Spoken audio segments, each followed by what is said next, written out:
Infrastructure. It's a word that conjures up a lot of feelings around here. We're talking roads.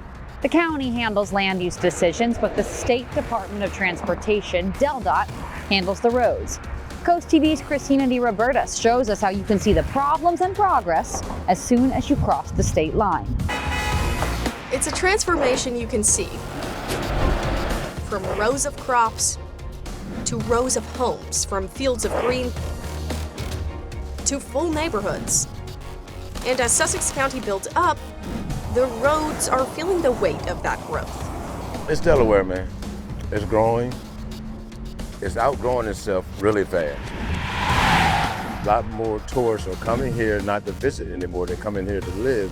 So, which is obviously impacting our situation here. More traffic, more problems. Welcome to our News at 6. We begin tonight with a string of crashes on the coast. That is what's happening. Yep. Major upgrades are in the works. On Route 1, drivers will see crossovers removed and roundabouts taking their place by 2028. And the $140 million North Millsboro bypass just recently opened in September. Still, it seems growth is outpacing infrastructure. DelDOT Secretary Shantae Hastings admits it.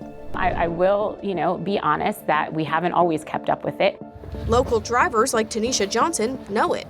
Because I don't feel like there is enough space for everyone to maneuver. But what does it mean for the future? Welcome to our News at 6. We begin tonight with yet another bad accident on Route 1.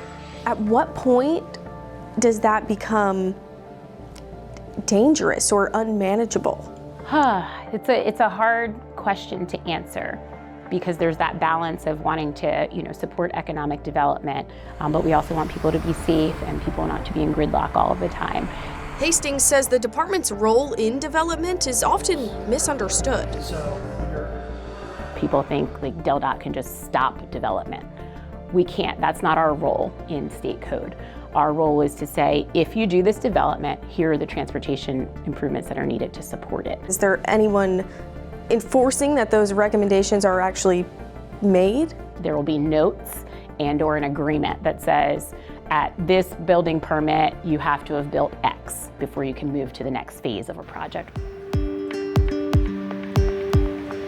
Some massive developments are planned here along Mulberry Knoll Road and Route 24. But as you can see, Mulberry Knoll Road here, it's really just a one-lane road. And DelDOT has made some expansions on Route 24, but the department says it would be really ideal if they could make those improvements before developments are built, but they say that's not always possible due to budget constraints.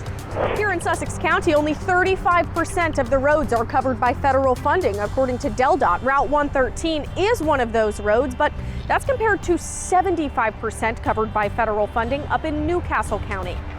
Unlike our neighboring states of Maryland and Virginia, Delaware counties do not manage their own road infrastructure. The counties only manage land use. And private roads that are not maintained by the state also have problems. Just last year, streets inside the West Shores development in Milford, they looked like this, riddled with potholes and cracks. The manholes are uncovered. You'll see cars having to traverse kind of these obstacles as they go in and outside of their own neighborhood. Those roads have since been paved after what State Representative Brian Shoup calls a compromise with developers. He says the problem started because previously developers only had to pay a small portion of the cost for neighborhood roads up front, meaning they could walk away before finishing the paving. Well, if you can imagine if you had to make a financial decision and by law you only had to pay 20% of the inside road bonds up front and 80% were left on the table, if something happened to your business or if it was better for you to leave with 80% still in your pocket, some developers will take that advantage of having that money still in their pocket instead of putting it towards the development themselves. House Bill 297, signed into law by former Delaware Governor John Carney, changes that. Developers must now pay 100% of the inside road bonds up front. A step in the right direction, but as more people travel Sussex County roads, there's more work to be done. For Coast TV News, I'm Christina DiRoberta.